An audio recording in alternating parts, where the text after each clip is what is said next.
Hello，我是小温。今天的话，我们来玩一下局末我的世界。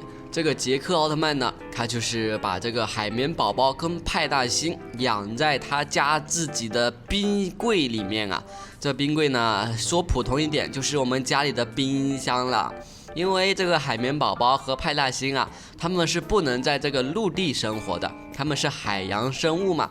所以杰克奥特曼呢，他就想了一个聪明一点的办法。就是把海绵宝宝跟派大星放在这个冰箱里面养。咦，小温觉得的话，这有